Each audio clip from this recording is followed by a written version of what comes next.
بسم اللہ والحمد للہ والصلاة والسلام علی رسول اللہ وعلی من والاه اما بعد اعوذ باللہ من الشیطان الرجیم بسم اللہ الرحمن الرحیم یا ایھا الذین آمنوا کتب علیکم الصیام کما کتب علی الذین من قبلکم لعلکم تتقون وعن ابن عمر رضی اللہ عنہما قال سمعت رسول اللہ صلی اللہ علیہ وسلم یقول بني الإسلام على 5 شهادة أن لا إله إلا الله وأن محمد رسول الله وإقام الصلاة وإيتاء الزكاة والحج وصوم رمضان رواه البخاري واللفظ له ومسلم أيضا. محترم حاضرین، حمد و صلاۃ کے بعد میں نے قرآن کریم کی سورہ بقرہ کی ایک آیت پڑھی جس میں روزے کی فرضیت کا تذکرہ کیا گیا ہے. اس کے بعد جناب محمد رسول اللہ صلی اللہ علیہ وسلم کا ایک مشہور فرمان پڑھا.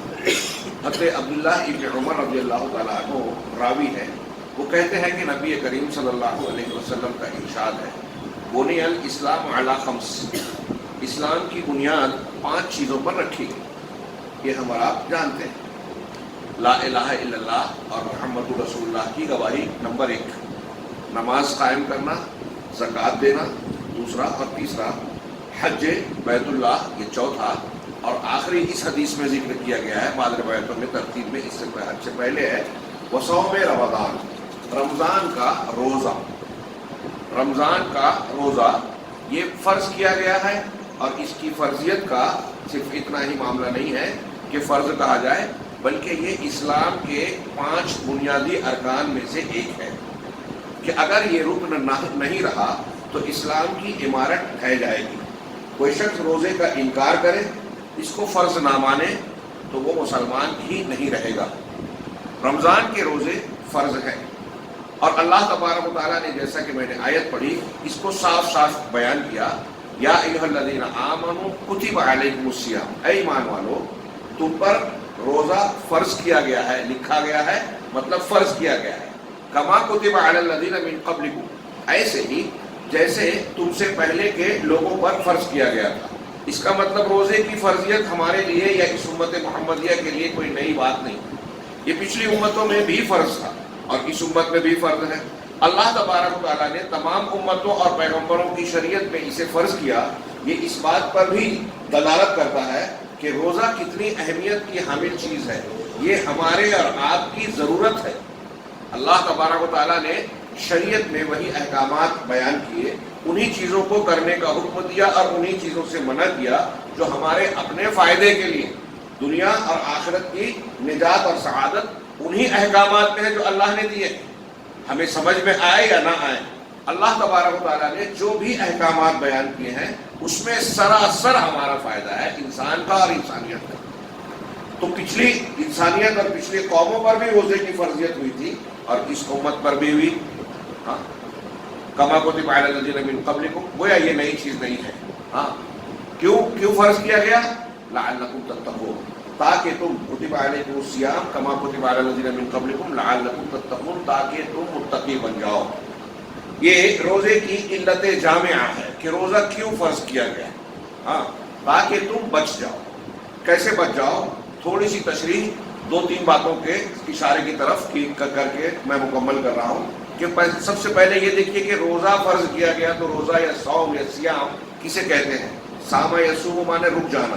اصطلاح میں صبح صادق سے فجر صادق جس کو کہتے ہیں، صبح صادق کی شروعات سے غروب آفتاب تک انسان اپنے آپ کو کھانے سے، پینے سے اور میاں بیوی کے ملاپ سے روک لے اس ضرورت کو پورا کرنے سے، اس کو اصطلاحاً روزہ کہتے ہیں.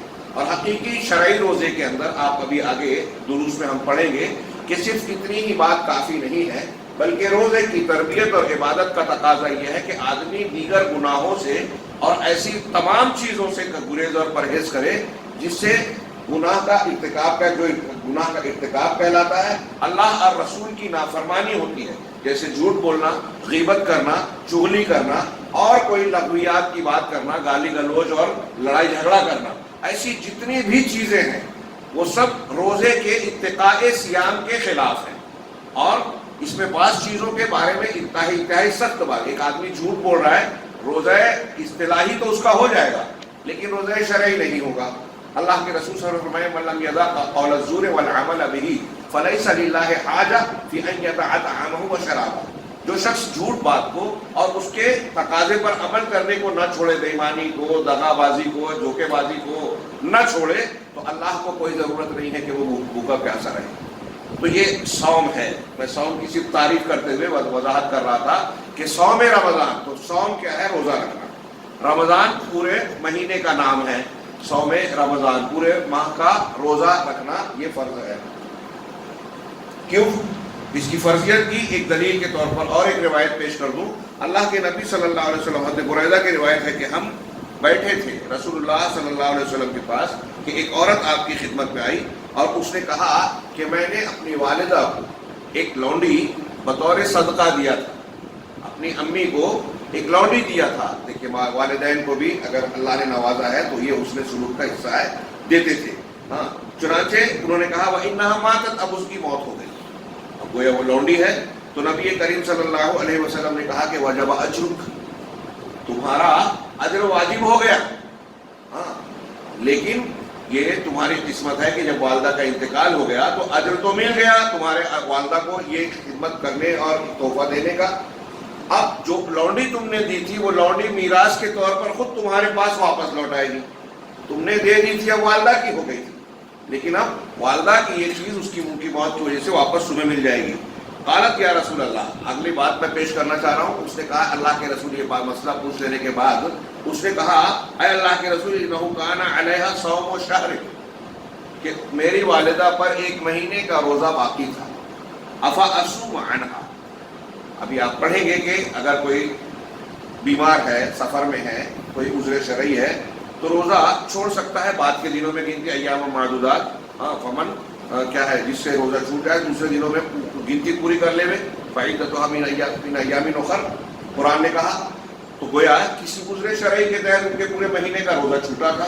تو اس خاتون نے پوچھا کہ میری والدہ کا مہینے بھر کا روزہ چھوٹا ہوا تھا. تو اللہ کے رسول صلی اللہ علیہ وسلم سومی عنہا، ان کی جانب سے روزہ رکھو. قالت، اس نے کہا انہا لم تحج قط، انہوں نے حج بھی نہیں کیا تھا کبھی.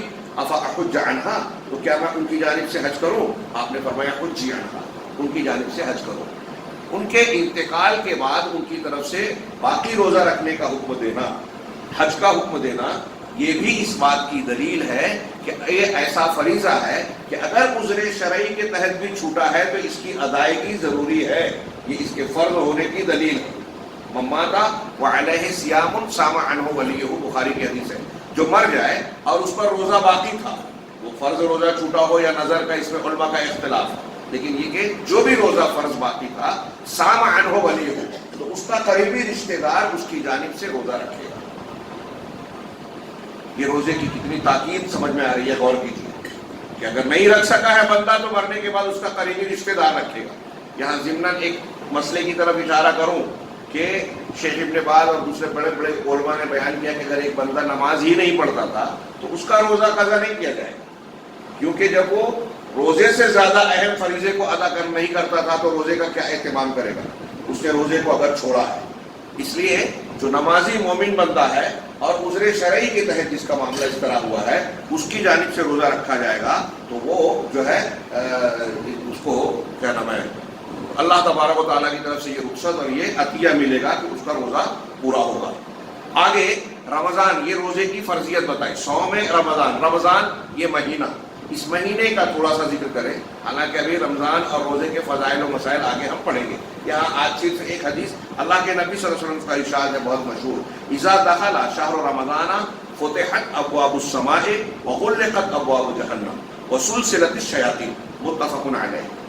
کہ جب رمضان کا مہینہ داخل ہوتا ہے، بعض روایتوں میں کہ ہلال نظر آتا ہے، جب رمضان کا مہینہ داخل ہوتا ہے تو آسمان کے دروازے، بعض روایتوں میں ہے جنت کے دروازے کھول دیے جاتے ہیں، جہنم کے دروازے بند کر دیے جاتے ہیں اور شیاطین کو پاک بسلاسل کر دیا جاتا ہے، یعنی قید کر دیا جاتا ہے، زنجیروں میں جکڑ دیا جاتا ہے. کچھ لوگ کہتے ہیں کہ حقیقت میں جکڑا جاتا ہے، کچھ لوگ یہ کہتے ہیں کہ ان کے اثرات ختم کر دیے جاتے ہیں.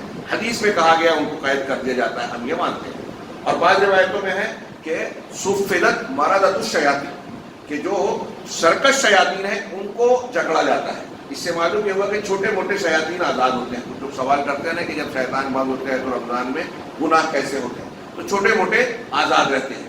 مرادہ شیاطین یعنی جو سرکش ہیں وہ قید ہوتے ہیں. بہرحال یہ رمضان کی فضیلت کا ایک پہلو میں نے پیش کیا کہ رمضان کے روزے ایک طرف فرض ہیں اور صوم رمضان کا مہینہ کتنی اہمیت کا حامل ہے کہ اللہ تبارک و تعالیٰ اس میں ہمیں اور آپ کو گویا اسٹیج سجا کر دے رہا ہے, نیکی کا ماحول بنا کر دے رہا ہے کہ دیکھو جو بہت بڑا ایک سبب ہے گناہ کا, برائی کا, اللہ کی نافرمانی کا, شیاطین, اس کے اثر کو ختم کر دیا گیا, کم کر دیا گیا, قیدی بنا دیا گیا اور جنت کا دروازہ کھل گیا, جہنم کے دروازے بند کر دیے گئے.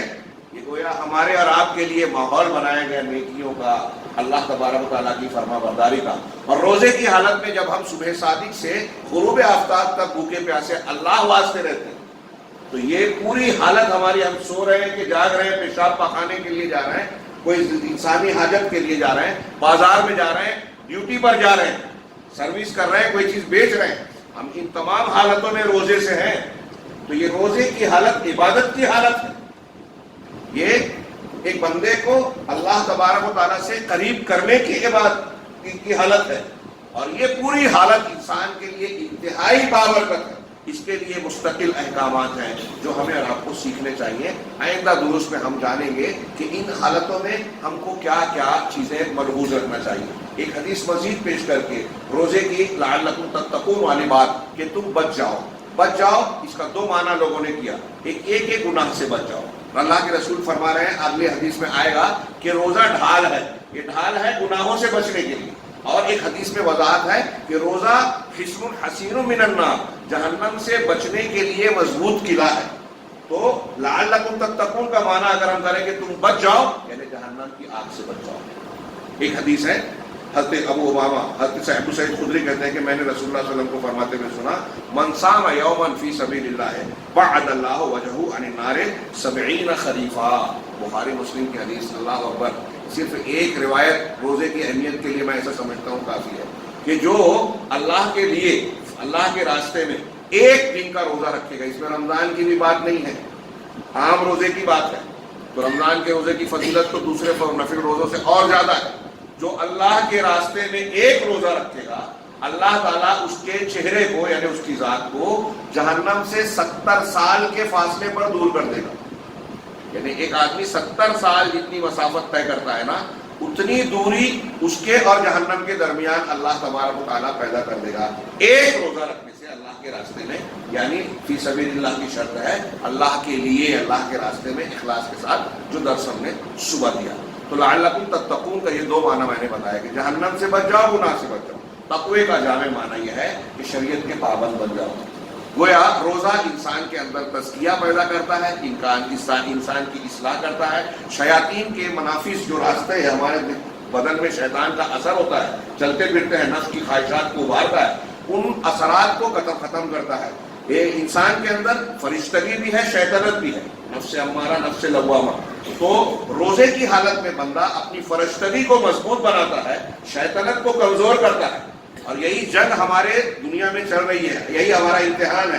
ہر روز ہر معاملے میں ہم کو نیکی کا بھی دل چاہتا ہے, برائی کی طرف بھی طبیعت کھینچتی ہے, کس کی طرف ہم لبیک ہیں. ہر انسان کے دل میں یہ جنگ چل رہی ہے, مرد ہو یا عورت. روزہ ہماری برائی کے مادے کو, نفس امارہ کو, شیطنت کو, حیوانیت کو جو ہمارے اندر ہے, بہیمیت اور شیطنت کو, اس کو دبا کر نیکی, فرشتگی, ایمان اور ضمیر کو غالب بنانے کا طریقہ ہے. یہ روزے کا بہت اہم فریضہ ہے. اسلام کے 5 ارکان میں سے ایک ہے, اور جتنے 5 ارکان ہیں سب اللہ تبارک و تعالیٰ کے فریضے کی حیثیت رکھتے ہیں. یہ خود مقصود کی ذات ہے. نماز بذات خود مقصود ہے, روزہ بذات خود مقصود ہے. اور جتنی ارکان ایمان ہیں, علماء نے لکھا, مولانا ابوالکلام آزاد بیان کرتے ہیں کہ ان کے ذاتی مقصد کے ساتھ ساتھ اس کے بہت سارے ذہنی فوائد بھی ہیں. ہم جو بیان کرتے ہیں کہ روزے کا یہ فائدہ ہے, وہ ہمارا مقصد نہیں. ہمارا مقصد ہونا چاہیے اللہ کی خوشنودی. اب روزے سے طبی فائدے بھی حاصل ہوتے ہیں, انسان کی جسمانی صحت درست ہوتی ہے. ابھی جلدی تحقیق آئی کہ ایک آدمی اگر 20 سے 22-25 دن, جاپان کے ایک ڈاکٹر نے ریسرچ نے کہا کہ اگر اتنے دن 7 سے 8 گھنٹہ 10 گھنٹہ 10 سے 11 گھنٹہ بھوکا رہے تو اس سے کینسر اچھا ہو سکتا ہے. اور دوسری بیماریوں کے تعلق سے ایسی بڑی تحقیقات ہیں، تو یہ اس کے ضمنی فائدے ہیں۔ ہم ان بیماریوں کے علاج کے مقصد سے روزہ نہیں رکھتے، لیکن روزے کے ایسے بہت سارے فوائد ہیں۔ روزے سے انسان کے اندر دوسروں کی ہمدردی کا جذبہ پیدا ہوتا ہے، تمام لوگ روزہ رکھتے ہیں، اس سے اتحاد و اتفاق کا ایک ماحول بنتا ہے۔ ایسی اور بھی بہت ساری فضیلتیں ہیں جس کو ہم آئندہ انشاءاللہ جانیں گے۔ اللہ تبارک و تعالیٰ سے دعا ہے کہ وہ ہمیں رمضان اور روزے کی اہمیت و فضیلت کو سمجھ کر ہمارے شعور اور پورے ارادے کے ساتھ اس کے فضائل کو حاصل کرنے کی محنت کرنے اور اسے حاصل کرنے کی توفیق عطا فرمائے، اور اس کی برکت سے جو جو وعدے اللہ نے روزے اور رمضان کے تعلق سے مومن بندوں کے لیے کہ پروردگار ہمیں ان کا حقدار بنا دے۔ وآخر دعوانا الحمد للہ رب العالمین، صلی اللہ علیہ وسلم۔